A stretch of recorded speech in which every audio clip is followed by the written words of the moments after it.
Hello दोस्तों, शुभ संध्या। मैं राजवीर साहू आपके चैनल दृष्टि या न्यू विजन में आपका हार्दिक स्वागत करता हूं। आज दोस्तों मेरी जो पहली क्लास है, मैं आज संस्कृत के लेना चाहता हूं। और इसके पहले मैंने हिंदी में वर्णमाला से संबंधित मैंने आपको सारे टॉपिक बताए थे। आज मैं संस्कृत में बेसिक चीज बताऊंगा जिससे संबंधित आपके कई प्रश्न पूछे जाते हैं, जो आपके यूपी टेट है, सी टेट है और खास तौर पे यूपी टीजीटी में जो वर्णमाला से संबंधित प्रश्न आते हैं, कैसे प्रत्याहार बनते हैं, उनसे आपके कैसे प्रश्न पूछना है उसके बारे में आप डिस्कशन करते हैं। तो देखते हैं दोस्तों, जैसे मैंने पहले ही आज संस्कृत के बारे में मैंने बताया संस्कृत। अब संस्कृत के बारे में डिस्कशन करते हैं, इसमें आखिरकार क्या क्या चीजें हैं, आखिरकार कौन कौन से प्रत्यय लगेंगे, कौन कौन से उपसर्ग लगेंगे, इसके बारे में थोड़ा सा देखते हैं जरा।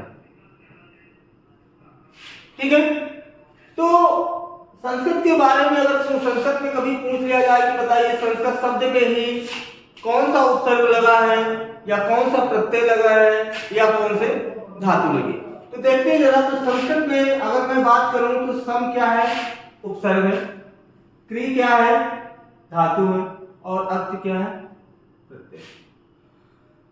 ठीक है, तो पूछ लिया जाए कि संस्कृत शब्द में ही उपसर्ग कौन सा है, सम है, धातु कौन सी, क्री है और प्रत्यय क्या है, अर्थ है।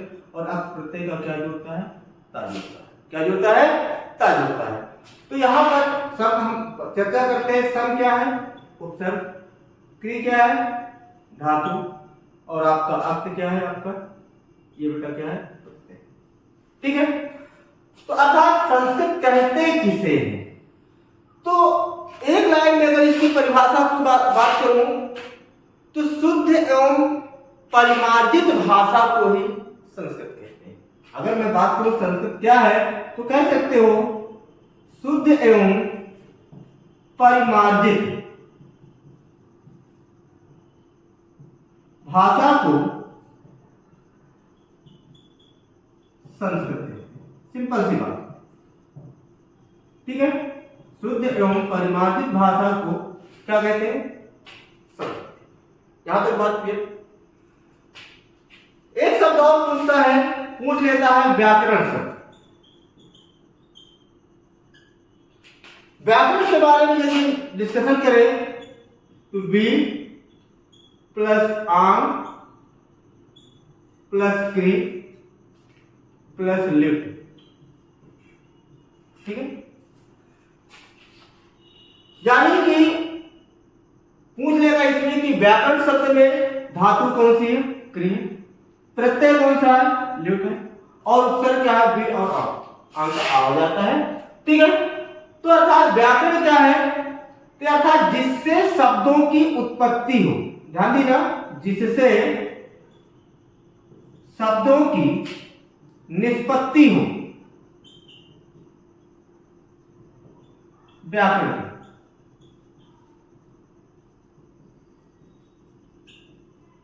बात किया, दो चीजें यहां पर आप बेसिक चीज समझिए कि संस्कृत शब्द में पूछेगा उपसर्ग कौन सा है, प्रत्यय कौन सा है, धातु कौन सी। व्याकरण शब्द में उपसर्ग पूछेगा, ठीक है, धातु पूछेगी और आपका प्रत्यय पूछेगा।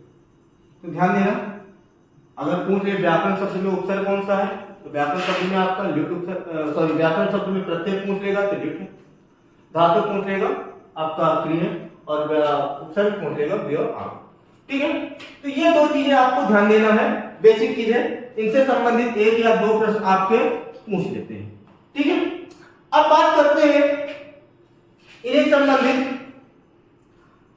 तो इसका एक क्वेश्चन और आता है त्रिमुनि से संबंधित। किससे संबंधित, त्रिमुनि पूछ लेगा। त्रिमुनि के अंतर्गत कौन सा कवि आता है और कौन सा कवि नहीं आता, तो इसके लिए एक छोटी सी आप ट्रिक है, आप याद कर लीजिए का पापा, इससे आपको त्रिमुनि क्लियर हो जाए। का से आप देख लीजिएगा कात्यायन, इसी को कहते हैं वर्रुच। पा से आप देख लीजिएगा पानी, और पा से पतंजलि। ये आपके तीनों जो है आपकी क्या आते हैं, त्रिमुनि के अंतर्गत आते हैं, कात्यायन, पाणिनि और पतंजलि। अब इनसे संबंधित भी कुछ प्रश्न पूछे जाते हैं, कात्यायन, ठीक है, पाणिनि और पतंजलि संबंधित। हमें पता है कि अगर व्याकरण की, सर्वप्रथम व्याकरण की आपके लिपिबद्ध करने का जो श्रेय जाता है वो श्रेय जाता है आपको पाणिनि, ठीक है। कात्यायन या वरुण को क्या कहते हैं, हम वार्तिककार कहते हैं। क्या कहते हैं, वार्तिककार। इन्होंने वार्तिक लिखे थे इसलिए इनको क्या कहते हैं, वार्तिककार कहते हैं। पाणिनि को हम सूत्रकार कहते हैं और पतंजलि को हम क्या कहते हैं, भाष्यकार कहते हैं। क्या कहते हैं, भाष्यकार, ठीक है। अब पाणिनि को सूत्रकार क्यों कहते हैं इसके बारे में, जैसे पाणिनि की जो रचना है जिसका नाम क्या है, अष्टाध्यायी, ये किसकी रचना है, पाणिनि। इस अष्टाध्यायी में कितने अध्याय हैं, 8 अध्याय। कितने अध्याय, 8 अध्याय। पूछ लेगा अष्टाध्याय में कितने अध्याय, 8 अध्याय। प्रत्येक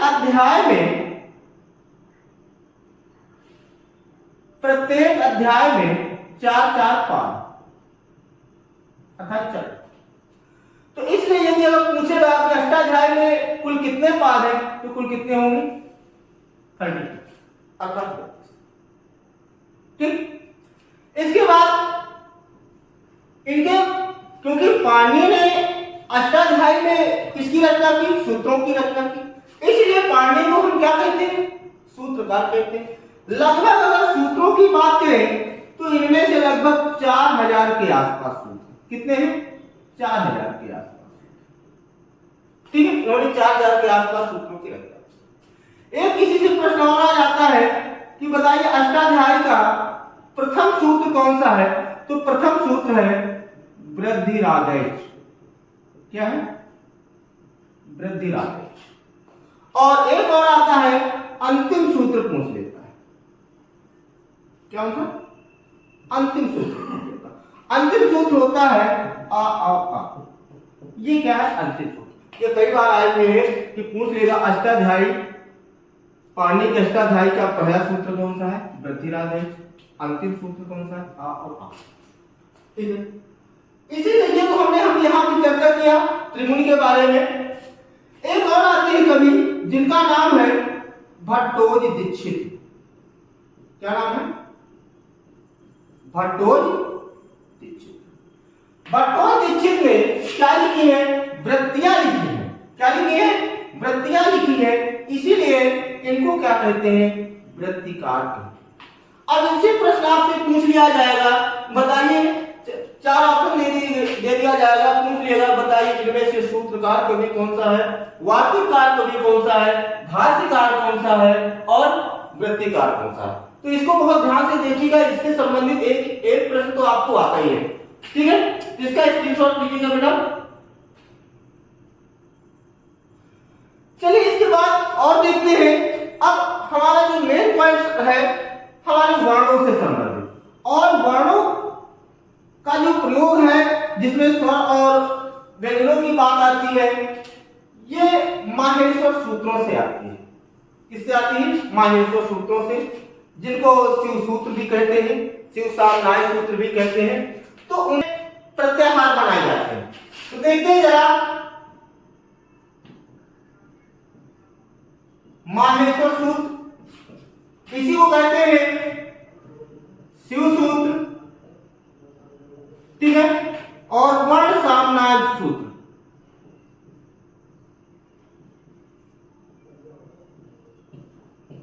ठीक है। ये इतने नामों से इनको हम बोलते हैं। अब पूछ लेगा बताइए माहेश्वर सूत्रों की संख्या कितनी है, तो माहेश्वर सूत्रों की संख्या कितनी है, 14। कितनी होती है, 14। देखते हैं कौन कौन से माहेश्वर सूत्र होते हैं।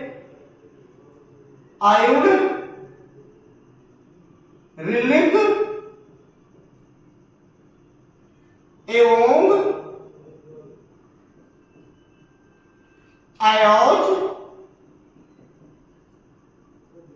हैवरट, लंग,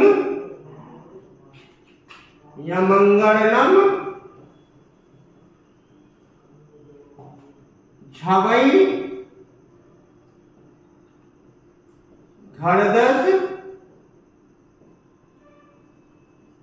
जब घड़दस,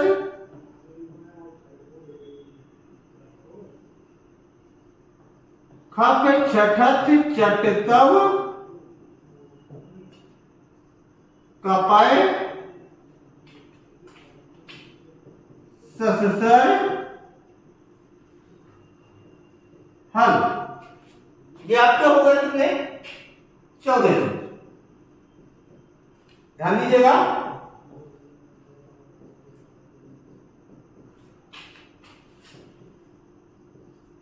ठीक, इन्हीं 14 सूत्रों से महर्षि पाणिनि ने कितने प्रत्याहार बनाए हैं? 42। कितने प्रत्याहार? 42। ये आपके 42 प्रत्याहार आपका यूपी टेट और सुपर टेट में अगर कभी पूछता है कि बताइए माहेश्वर सूत्रों से कितने प्रत्याहार बनाए जा सकते हैं, कितने प्रत्याहार? 42। यदि आपका यही क्वेश्चन आपका टीजीटी में पूछा जाएगा तो वहां 42 नहीं होंगे, वहां 43, क्योंकि टीजीटी में एक बुक चलती है डॉक्टर बाबूराम सक्सेना की संस्कृत व्याकरण प्रवेशिका, उसमें उन्होंने 43 प्रत्याहारों को माना। अब इन्हीं प्रत्याहारों से प्रश्न कैसे बनते हैं वो हम समझते हैं। अब देखिएगा, आप ये देखिए कि जितने भी 14 सूत्र हैं, जितने भी आपके अंतिम वर्ण है जिसको हम क्या कहते हैं? हलंत वर्ण। देखिए, देख लीजिएगा, आयोन में अड़ा, रिलिक में का, यहाँ अंगा, चा, ट, अड़ा, मा, या, सा, स, व, य, र और ला। ये जितने आपके हलंत वर्ण हैं, कौन से वर्ण है? हलंत वर्ण है। इन्हीं हलंत वर्णों को हम क्या कहते हैं? इन्हीं हलंत वर्णों को कहते हैं इत संज्ञक वर्ण। कौन सा वर्ण कहते हैं? इत संज्ञक वर्ण कहते हैं। कौन सा वर्ण कहते हैं बेटा? इत संज्ञक वर्ण। अब ये देखते हैं, अब इन्हीं से और समझिएगा थोड़ा सा। प्रत्याहार को हम बताएंगे आपको बनाना, आप पहले ये देखिए। तो आप देखिए, आयोन, रिलिक, एओन, आयोन, अर्थात 1 से लेकर के 4 तक नंबर तक, यहां पर आपका किसकी वर्णन हुआ? स्वरों। पूछ लेगा माहेश्वर सूत्रों में कितने सूत्रों में स्वरों का वर्णन है? कितने सूत्रों में स्वरों का वर्णन है? आपका 1 से लेकर के 4। ठीक है, तो जब 14 में आपका, अब यहां 5 से लेकर के 14 तक आपके ये सभी क्या है? आपके व्यंजन। क्या है? व्यंजन। अर्थात माहेश्वर सूत्रों में कितने सूत्रों में व्यंजनों का वर्गीकरण किया गया है? तो व्यंजनों का 10 सूत्रों में आपका व्यंजनों का वर्गीकरण किया गया है और 4 सूत्रों में स्वरों का वर्गीकरण किया गया है। बात क्लियर? अब इनसे प्रश्न ऐसे आ जाता है, और देखिएगा थोड़ा सा, आपका या, व, र, ला, ये आपके यहां तक आपका कैसा व्यंजन हो गया? आपका, चलो मैं इसको उठा करके मैं यहां लिखे दे रहा हूं, यहां आ जाएगा या, व, र, ला, आपका कैसा व्यंजन हो गया? अंतस्थ व्यंजन। कैसा है? अंतस्थ व्यंजन। ठीक है, इया, मा, अंगा, अड़ा, ना, किस नंबर का वर्ण भैया? ये देखिए 5वें नंबर के वर्ण। किस नंबर के वर्ण है? 5वें नंबर के। झ, भ, घ, ढ़, ध, ये आपके किस नंबर के वर्ण है? ये आपके 4थे नंबर के वर्ण है। किस नंबर के वर्ण है? 4थे नंबर के। ज, ब, ग, ड़, द, ये आपके किस नंबर के वर्ण है? 3रे नंबर के वर्ण। किस नंबर के हैं? 3रे।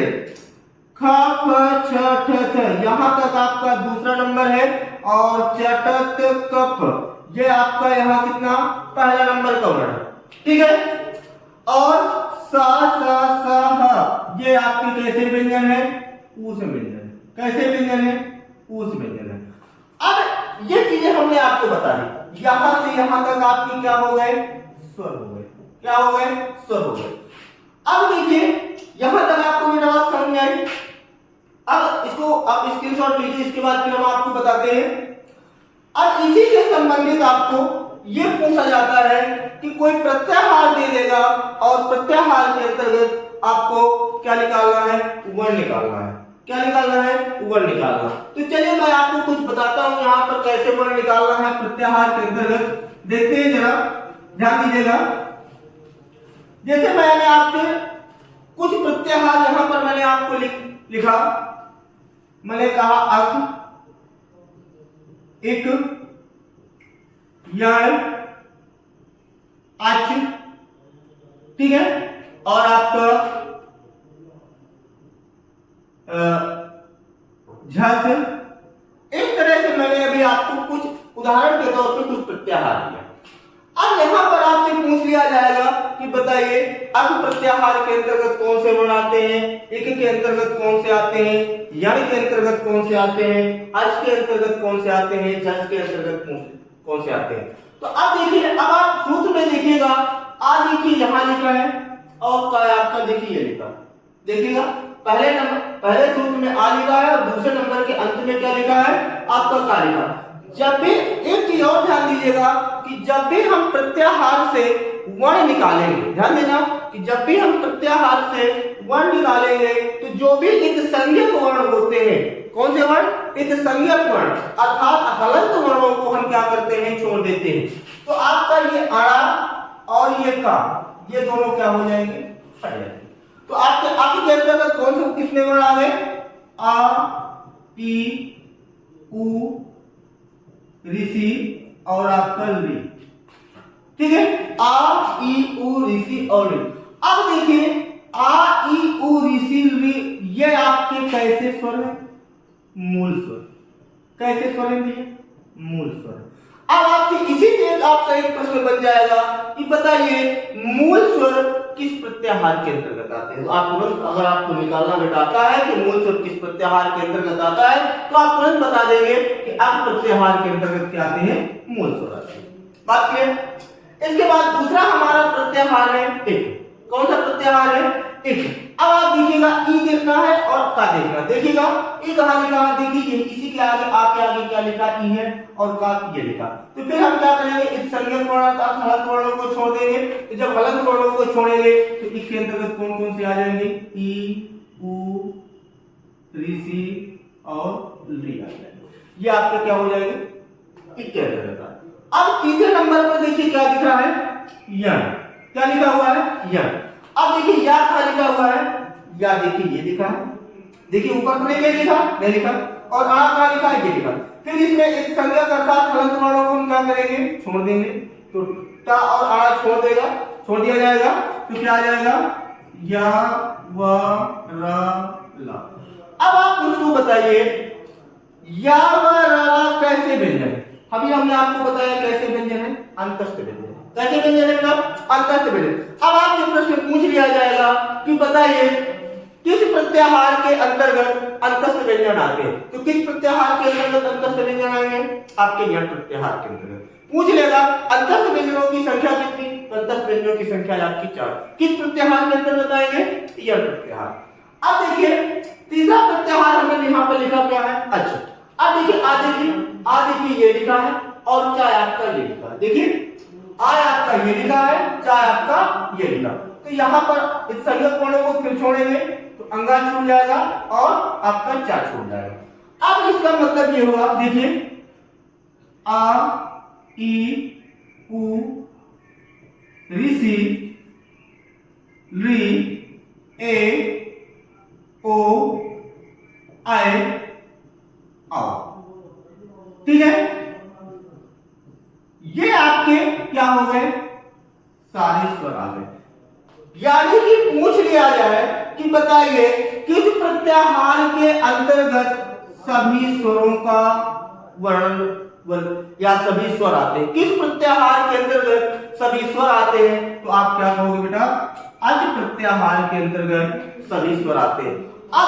अब देखिए कि जब अच प्रत्याहार के अंतर्गत सभी स्वर आते हैं तो इसलिए स्वर संधि को हम क्या कहते हैं, अच संधि भी कहते हैं। ध्यान देना बेटा, ये भी प्रश्न पूछा गया है कि स्वर संधि का अपर नाम क्या है। तो स्वर संधि का अपर नाम क्या है, स्वर संधि का दूसरा नाम क्या है। तो स्वर संधि का दूसरा नाम क्या है, अच संधि है। क्यों, क्योंकि अच प्रत्याहार के अंतर्गत क्या आते हैं बेटा, सभी स्वर आते हैं। बात क्लियर। पूछ लेगा संस्कृत में स्वरों की संख्या या महर्षि पाणिनि के व्याकरण के अनुसार, ठीक है, या अष्टाध्यायी के अनुसार स्वरों की संख्या कितनी है, तो स्वरों की संख्या आप देख लीजिए, काउंटिंग कर लीजिए, 1 2 3 4 5 6 7 8 9। तो कितने स्वर हो गए संस्कृत में? संस्कृत के स्वरों की संख्या कितनी हो जाएगी बेटा? 9 मान। बात क्लियर? अब देखिए तीसरा अगला प्रत्याहार है, यहां पर क्या लिखा है? झ से। अब आप देखिए झा कहां लिखा है? देखिए झा ये लिखा है, देखिए आठवें नंबर पे, और सा कहां लिखा है? आपका ये लिखा है, ठीक है। तो यहां पर भी आपको एक संज्ञक और हलंत वर्णों को हम क्या करेंगे? छोड़ देंगे। तो क्या बन जाएगा? झा भा घ घ और धा। ये आपके किस नंबर के वर्ड हो गए बेटा? ये आपके चौथे नंबर के वर्ड हो गए, ठीक है। तो पूछ लेगा किस प्रत्याहार के अंतर्गत चौथे वर्ण आएंगे? तो झस प्रत्याहार के अंतर्गत कैसे वर्ण आ जाएंगे? चौथे वर्ण आ जाएंगे। अगला है जस। अब देखिए जा कहां लिखा है? ये लिखा है। सा कहां लिखा है? देखिए ये लिखा अंत में। अब सुनो, हलंत वर्ण को क्या करेंगे? छोड़ देंगे। तो जस के अंतर्गत आपका जा ब ग र द, ठीक है। तो ये जब का ये आपके किस नंबर के वर्ण? ये तीसरे नंबर के वर्ण। किस नंबर के वर्ण आ जाएंगे? तीसरे नंबर। पूछ लेगा किस प्रत्याहार के अंतर्गत आपके तीसरे वर्ण आते हैं? किस प्रत्याहार के अंतर्गत बेटा तीसरे वर्ण आते हैं? जस प्रत्याहार के अंतर्गत आपके कैसे वर्ण आते हैं? आपके तीसरे वर्ण। इस तरह से हम जितने भी प्रत्याहार है, हम कई प्रत्याहारों को हम क्या कर सकते हैं? यहाँ लिख सकते हैं कई प्रत्याहार। जैसे मैंने आपसे कहा एच प्रत्याहार। कौन सा प्रत्याहार? एच प्रत्याहार। अब देखिए एच, ए कहां लिखा है? देखिए ये लिखा है। चा कहां लिखा है? आपका ये लिखा है। तो इसके अंतर्गत क्या जाएगा?